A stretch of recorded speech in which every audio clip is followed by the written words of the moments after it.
Hi, welcome to AZ B Academy. AZ B അക്കാഡമിയുടെ പുതിയൊരു വീഡിയോയിലേക്ക് എല്ലാവർക്കും സ്വാഗതം. എൻ്റെ പേര് അനുരാജ്. നമ്മൾ ഇന്ന് എത്തിയിരിക്കുന്നത് റെയിൽവേ കണ്ടക്ട് ചെയ്യാൻ പോകുന്ന പുതിയൊരു നോട്ടിഫിക്കേഷനുമായിട്ടാണ്. നമുക്ക് എന്ത് ചെയ്യാം, വീഡിയോയിലേക്ക് തന്നെ പോവാം. എല്ലാവരും ശ്രദ്ധിക്കപ്പെടാതെ പോകാൻ സാധ്യതയുള്ള ഒരു എക്സാം ആണ് കേട്ടോ ഇത്.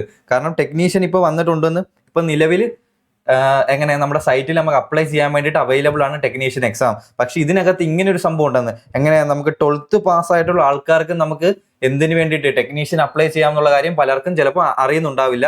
അങ്ങനെയുള്ളവർക്ക് വേണ്ടിയിട്ട് ഈ വീഡിയോ മാക്സിമം ഷെയർ ചെയ്യുക. നമ്മൾ ഇതിനെക്കുറിച്ചുള്ള എല്ലാ ഡീറ്റെയിൽസും നമ്മൾ ഈ വീഡിയോയിൽ ചർച്ച ചെയ്യുന്നതായിരിക്കും. അപ്പോൾ നമുക്ക് വീഡിയോയിലേക്ക് തന്നെ പോവാം. നമുക്ക് നോക്കാം എങ്ങനെ ഇപ്പം നിലവിൽ RRBയുടെ സൈറ്റിൽ കിടക്കുന്നതാണ് എന്ത്, ടെക്നീഷ്യൻ എന്ന് പറയുന്ന ഗ്രേഡ് 3 പോസ്റ്റ്. ഇതിൽ നമുക്ക് എങ്ങനെയാണ് ITക്കാർക്കൊക്കെ അയക്കാൻ പറ്റുന്ന രീതിയിലാണ് ഇതിനകത്തുള്ളത്. 6000 വേക്കൻസിക്ക് മുകളിലാണ് ഇങ്ങനെ ടെക്നീഷ്യൻ ഇപ്പം നിലവിൽ വിളിച്ചിരിക്കുന്നത്. അതിൽ +2 ഉള്ള ആൾക്കാർക്ക്, +2 ഫിസിക്സും മാത്സും എടുത്തിട്ടുള്ള പാസ്സായിട്ടുള്ള ആൾക്കാർക്ക് വേണ്ടിയിട്ട് നമുക്കിപ്പോൾ എന്ത് ചെയ്യാൻ പറ്റുന്നുണ്ട്, നമുക്ക് അപ്ലൈ ചെയ്യാൻ പറ്റും. ഇതിനകത്ത് ഒരു പോസ്റ്റ് നമുക്ക് അപ്ലൈ ചെയ്യാൻ പറ്റും. അതിനെക്കുറിച്ചുള്ള ഡീറ്റെയിൽ ആയിട്ടുള്ള കാര്യം നമ്മൾ ഈ വീഡിയോയിൽ ചർച്ച ചെയ്യാം. അപ്പോൾ നമുക്ക് നോക്കാം എന്നാണ് കാറ്റഗറി നമ്പർ 2/2026 ഇപ്പം നിലവിൽ വിളിച്ചിരിക്കുന്നതാണ്. ഇതിൻ്റെ ബാക്കി കാര്യങ്ങളൊക്കെ എങ്ങനെയാണ്, 30-ാം തീയതി എങ്ങനെയാണ് ഓൺലൈൻ ആപ്ലിക്കേഷൻ തുടങ്ങിയിട്ടുണ്ട്. ഈ മാസം 30-ന്, ജൂൺ 30-ന് 30/6/2026 ആപ്ലിക്കേഷൻ ഓപ്പൺ ആയിട്ടുണ്ടായിരുന്നു. എന്ന് വരുന്നുണ്ട് ക്ലോസിംഗ് ഡേറ്റ്?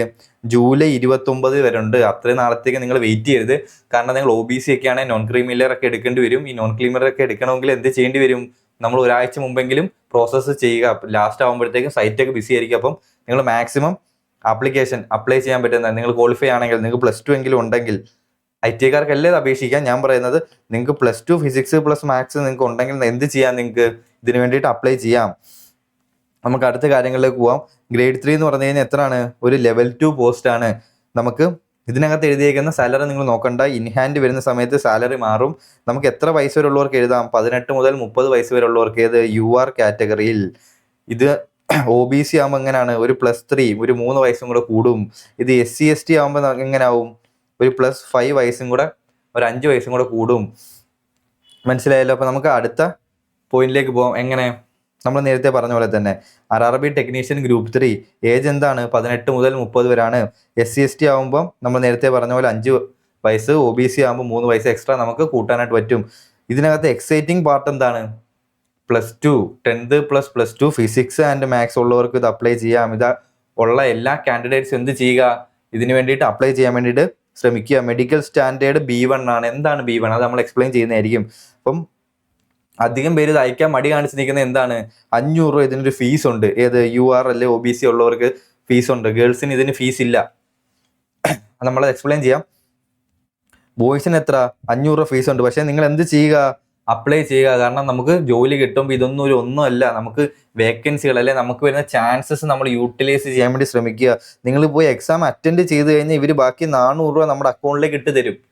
100 രൂപ മാത്രമേ ഉള്ളൂ നമ്മൾ എക്സാം എഴുതി കഴിഞ്ഞാൽ നമുക്ക് എക്സാം എഴുതാൻ വേണ്ടിയിട്ടുള്ള ഫീസ്. അതേപോലെ 250 ആർക്കൊക്കെ വരുന്നത്, SC ST, ex servicemen, PWBD, female, transgender, economically backward section, ഇവർക്കെല്ലാം എന്താണ് 250 രൂപയാണ്.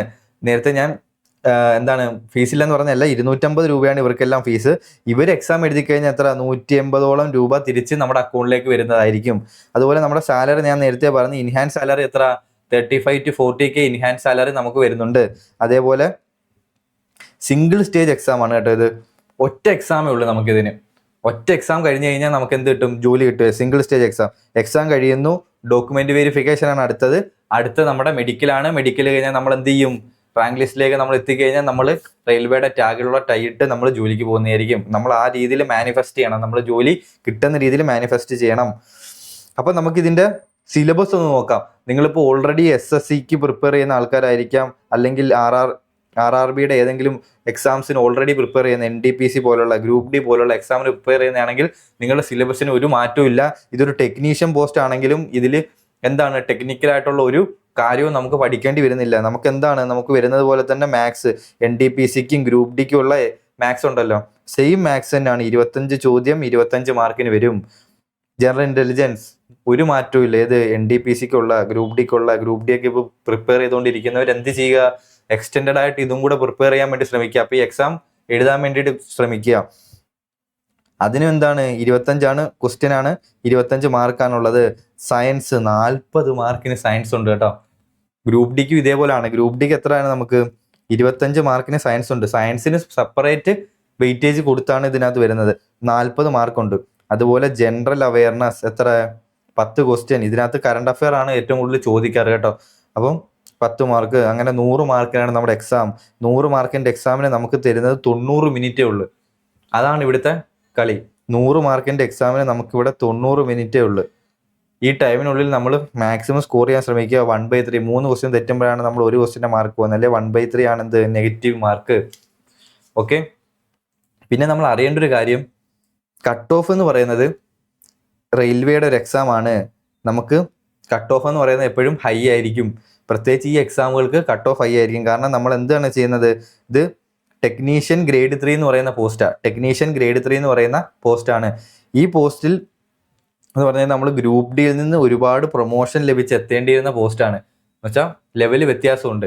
അപ്പം കോമ്പറ്റീഷൻ വ്യത്യാസം ഉണ്ടായിരിക്കും. നമുക്ക് അടുത്ത പോയിന്റിലേക്ക് പോകുമ്പോൾ നമ്മൾ നേരത്തെ എന്താണ് B1 സ്റ്റാൻഡേർഡ്? B1 സ്റ്റാൻഡേർഡ് എന്ന് പറഞ്ഞാൽ നമ്മളുടെ മറ്റേ ഫോഴ്സസിനൊക്കെയുള്ള സ്റ്റാൻഡേർഡിന് അത്രയൊന്നും വരുന്നില്ല. ഫോഴ്സിനെല്ലാം നമുക്ക് 6/6 വിഷൻ വേണം. ഏത്? GD പോലുള്ള, ആർമി പോലുള്ള എല്ലാ ഫോഴ്സിനും നമുക്ക് എന്താണ്? 6/6 വിഷനാണ് വേണ്ടത്. പക്ഷെ ഇവിടെ നമുക്ക് വേണ്ട എന്താണ്? 6/9 വിഷൻ മതി. അതേപോലെ 6/12 വിത്തൗട്ട് എങ്ങനെ ഗ്ലാസസ്, ഈ കാര്യങ്ങളൊക്കെ മതി. അതേപോലെ നമ്മൾക്ക് എന്താണ്? വേറെ ഒടിവോ ചതവോ അങ്ങനത്തെ കാര്യങ്ങൾ, ഫ്രാക്ചർ ആയിട്ടുള്ള പാടുകൾ, അങ്ങനത്തെ സംഭവങ്ങളൊക്കെ ഉണ്ടെങ്കിൽ അതും B1 നമുക്ക് ഉൾപ്പെടില്ല. ആ കാര്യങ്ങളൊക്കെ ഒന്ന് നിങ്ങൾ മനസ്സിലാക്കുക. അപ്പം നമുക്ക് ഗ്രേഡ് 3 സിഗ്നൽ ഇതാണ് നമുക്ക് അയക്കാൻ പറ്റുന്ന പോസ്റ്റ്. ഇതെല്ലാം എന്താണ്? ഗ്രേഡ് 3യുടെ വേക്കൻസീസ് ആണ്. ഇതിൽ നമുക്ക് അയക്കാൻ പറ്റുന്നതെന്ന് വെച്ചാൽ +2 ഫിസിക്സ് ആൻഡ് മാത്സ് ഉള്ളവർക്ക് അയക്കാൻ പറ്റുന്ന ഏതാണ്? ഈ പോസ്റ്റിലേക്കാണ് നമുക്ക് അയക്കാൻ പറ്റുന്നത്. എത്ര വേക്കൻസിയാണ് ഓൾ ഇന്ത്യയിലുള്ളത്? ഒരു 320 വേക്കൻസിയാണ് നമുക്കുള്ളത്. ഈ വേക്കൻസീസ് നമുക്ക് എവിടെ? നമ്മളുടെ വ്യത്യസ്തമായിട്ടുള്ള RRBകളിൽ ഈ വേക്കൻസി എങ്ങനെയാണ് ഡിസ്ട്രിബ്യൂട്ട് ചെയ്തേക്കുന്നത് നമുക്ക് നോക്കാം. ഇപ്പം നമ്മൾ എക്സാമ്പിൾ പറയുവാണെങ്കിൽ നമ്മൾ എടുക്കാൻ സാധ്യത ഏതാ? തിരുവനന്തപുരത്തിന് URന് 11 വേക്കൻസി. തിരുവനന്തപുരം ടോട്ടലായിട്ട് 34 വേക്കൻസി. അതേപോലെ SCക്ക് 4 വേക്കൻസി, STക്ക് 9 വേക്കൻസി, OBCക്ക് 7 വേക്കൻസി, WSന് 3 വേക്കൻസി. അങ്ങനെ ടോട്ടൽ 34 വേക്കൻസിയാണ് ഇവിടെ ഉള്ളത്. 10% കൂടുതൽ വേക്കൻസി നമുക്ക് തിരുവനന്തപുരത്ത് വരുന്നുണ്ട്. ഓക്കെ, അത് നമ്മൾ മനസ്സിലാക്കുക. അതേപോലെ ചെന്നൈയിൽ നോക്കിയേ, URകാരന് 16 വേക്കൻസി ഉണ്ട്. OBCക്കാരന് എത്ര വേക്കൻസി ഉണ്ട്? 6 വേക്കൻസി ഉണ്ട്. അപ്പം ഒരു URകാരൻ അല്ലെ ഒരു OBCക്കാരൻ എവിടെ അപ്ലൈ ചെയ്യണമെന്ന് വെച്ച് കഴിഞ്ഞാൽ നമുക്ക് ഏറ്റവും കൂടുതൽ പോസ്റ്റ് എവിടെയാണോ വരുന്നത് അത് നമ്മളെങ്ങനെ കാൽക്കുലേറ്റ് ചെയ്യുന്നത്? URകാരൻ ഇത് മാത്രം നോക്കിയാൽ മതി. URകാരന് ഇവിടെ ഏറ്റവും സുഖം എവിടെ ആയിരിക്കും? കമ്പയറബിളി തിരുവനന്തപുരത്തേക്കാൾ ഒരു 5 പോസ്റ്റ് കൂടെ അധികം ഇവിടെ ഉണ്ട്, ചെന്നൈയിലുണ്ട്. അപ്പം നമ്മൾ എന്ത് ചെയ്യുക? അതൊക്കെ പ്ലാൻ ചെയ്ത് എവിടെ വെക്കണമെന്ന്, ഏത് RRB വെക്കണമെന്ന് നിങ്ങൾ തീരുമാനിക്കാനാണ് നമ്മൾ ഈ ചാർട്ട് ഇവിടെ ഇട്ടേക്കുന്നത്. ഇതെല്ലാം ഒഫീഷ്യൽ നോട്ടിഫിക്കേഷനിൽ വ്യക്തമായിട്ട് പറയുന്ന കാര്യങ്ങളാണ്. അപ്പം നമുക്ക് കഴിഞ്ഞ തവണത്തെ കട്ട് ഓഫ് വന്നേക്കുന്നത് എത്ര ആയിരുന്നെന്ന് അറിയാവോ? 90+ ആയിരുന്നു കഴിഞ്ഞ തവണത്തെ കട്ട് ഓഫ്. എത്രയില്? 100. അപ്പം നമ്മൾ മനസ്സിലാക്കേണ്ടതിൻ്റെ കോമ്പറ്റീഷൻ നമ്മൾ മനസ്സിലാക്കണം. കാരണം ഇത്രയും വേക്കൻസീസേ വരുന്നുള്ളൂ, കോമ്പറ്റീഷൻ ഉണ്ട്. പക്ഷേ ക്വസ്റ്റ്യൻ നമുക്ക് എന്താണ്? ഗ്രൂപ്പ് ഡി ലെവൽ ക്വസ്റ്റ്യൻ ആണ്. നമുക്ക് എളുപ്പമാണ് ക്വസ്റ്റ്യൻസ്. ഒന്ന് എഫോർട്ട് ഇട്ട് കഴിഞ്ഞാൽ നമുക്ക് ജോലി നമുക്ക് വാങ്ങിക്കാവുന്നതേ ഉള്ളൂ. നിങ്ങളൊന്ന് ആലോചിച്ച് നോക്കിയാൽ മതി. നമ്മളുടെ കരിയർ സെറ്റ് ആവണമെങ്കിൽ നമ്മൾ എന്ത് ചെയ്യണം? ഏതൊരു പോയിന്റിലായാലും നമ്മൾ വർക്ക് എടുത്തേ പറ്റൂ. ഇപ്പം നമുക്ക് നമ്മുടെ മുമ്പിലുള്ള ഒരു എക്സാം, നിങ്ങളിപ്പോൾ ഗ്രൂപ്പ് ഡി പ്രിപ്പയർ ചെയ്യുന്നവരാണെങ്കിൽ നിങ്ങൾക്ക് ഗ്രൂപ്പ് ഡി പ്രിപ്പയർ ചെയ്യുന്ന അതേ സിലബസ് പഠിച്ചുകൊണ്ട് തന്നെ നിങ്ങൾക്ക് എന്ത് ചെയ്യാൻ പറ്റും? നിങ്ങൾക്ക് ടെക്നീഷ്യൻ എക്സാം എങ്ങനെ ക്രാക്ക് ചെയ്യാനായിട്ട് പറ്റും. കഷ്ടപ്പെടണം. കഷ്ടപ്പെട്ടാലേ നമുക്ക് എന്ത് കിട്ടൂ? നമുക്ക് റിസൾട്ട് കിട്ടും. ആ കാര്യം നമ്മൾ മനസ്സിലാക്കുക. കാരണം ഇനിയുള്ള കാലത്ത് കോമ്പറ്റീഷൻ വളരെ കൂടുതലായിരിക്കും. ഇപ്പം നിങ്ങളിൽ എത്ര പേര് എന്ത് ചെയ്യാൻ പോകുന്നു, നിങ്ങളുടെ ടൈം എങ്ങനെ സ്പെൻഡ് ചെയ്യാൻ പോകുന്നു അനുസരിച്ചിരിക്കും നിങ്ങളുടെ ഫ്യൂച്ചർ. അപ്പം നമ്മൾ ACERB അക്കാഡമി നിങ്ങൾക്ക് വേണ്ടിയിട്ട് എന്ത് ചെയ്യുന്നുണ്ട്? ഒരു റെയിൽവേയുടെ ഫൗണ്ടേഷൻ ബാച്ച് തരുന്നുണ്ട്. ഈ ഫൗണ്ടേഷൻ ബാച്ചിൽ നമ്മൾ എന്തൊക്കെ പോകുന്നുണ്ട്? നിങ്ങൾക്ക് റെയിൽവേയിൽ ചോദിക്കുന്ന എല്ലാ എക്സാമുകൾക്ക് വേണ്ടിയിട്ടുള്ള കണ്ടന്റ് നമുക്ക് ഇതിനകത്ത് വരുന്നുണ്ട്. നമുക്ക് ഓൾറെഡി അറിയാം SSCയും റെയിൽവേയും തമ്മിൽ ആകെ ഒരു ഇംഗ്ലീഷിൻ്റെ വ്യത്യാസമേ ഉള്ളൂ. റെയിൽവേയിൽ ഇംഗ്ലീഷ് ഇല്ല. ബാക്കി കണ്ടന്റ് എല്ലാം മോസ്റ്റ്ലി സിമിലർ ആണ്. നിങ്ങൾക്ക് ഏത് എക്സാമിന് എന്ത് ചെയ്യാം? ഏത് എക്സാമിനും അറ്റൻഡ് ചെയ്യാനായിട്ട് പറ്റുന്നതാണ്. അപ്പോൾ നമ്മളിവിടെ തരുന്ന ഫെസിലിറ്റീസ് എന്തൊക്കെയാണെന്ന് പറഞ്ഞാൽ നമ്മൾ ഡെയിലി സ്റ്റഡി പ്ലാൻ തരും, അതേപോലെ ലൈവ് ആൻഡ് റെക്കോർഡഡ് സെക്ഷൻസ് തരും, വീക്ക്ലി ടെസ്റ്റ് തരും, പ്രീവിയസ് ഇയർ ക്വസ്റ്റ്യൻ പ്രിപ്പയർ ചെയ്യും, അതേപോലെ പ്രാക്ടീസ് ചെയ്യിപ്പിക്കും, അതേപോലെ മെൻറ്റർഷിപ്പ് സപ്പോർട്ട് ഉണ്ടായിരിക്കും, അതേപോലെ മോട്ടിവേഷൻ സെക്ഷൻസും. കാരണം നമ്മൾ പാതി വഴിയിലെങ്ങും വീണു പോകാതിരിക്കാൻ നമ്മൾ തുടർച്ചയായിട്ടുള്ള മോട്ടിവേഷനും കാര്യങ്ങളും എല്ലാം തരും. നമ്മളുടെ ടീം ഫുൾ ടൈം നിങ്ങൾക്ക്, കാരണം നമുക്ക് റിസൾട്ട് വേണം, അതുകൊണ്ട് നിങ്ങളുടെ കൂടെ നമ്മൾ ഉറപ്പായിട്ടും ഉണ്ടായിരിക്കും. നിങ്ങളും എന്ത് ചെയ്യുക, നമുക്കൊരു ജോലി വേണമെന്ന് പറയുന്ന ഒരു മെൻറ്റാലിറ്റിയിലേക്ക് എത്തുക. അതിന് വേണ്ടിയിട്ട് മാക്സിമം വർക്ക് ചെയ്യുക. നമ്മുടെ കോഴ്സിനെ കുറിച്ചിട്ടുള്ള എന്തെങ്കിലും ഡീറ്റെയിൽസ് നിങ്ങൾക്ക് അറിയണമെങ്കിൽ മുകളിൽ കൊടുത്തിട്ടുള്ള നമ്പറിലേക്ക് വിളിക്കുക, അല്ലെങ്കിൽ ഈ നമ്പറിലേക്ക് വിളിക്കുക. നമ്മുടെ ടീം നിങ്ങൾക്ക് വേണ്ടി റെസ്പോണ്ട് ചെയ്യുന്നതായിരിക്കും.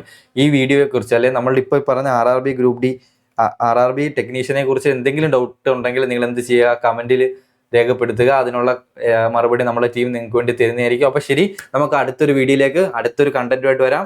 അപ്പോൾ എല്ലാവരും സബ്സ്ക്രൈബ് ചെയ്യുക, ബാക്കി കാര്യങ്ങളെല്ലാം കറക്റ്റായിട്ട് ചെയ്യുക. നമ്മളെല്ലാ നോട്ടിഫിക്കേഷൻ നിങ്ങളിലേക്ക് എത്തിക്കുന്നതായിരിക്കും. അപ്പോൾ ശരി, ബൈ.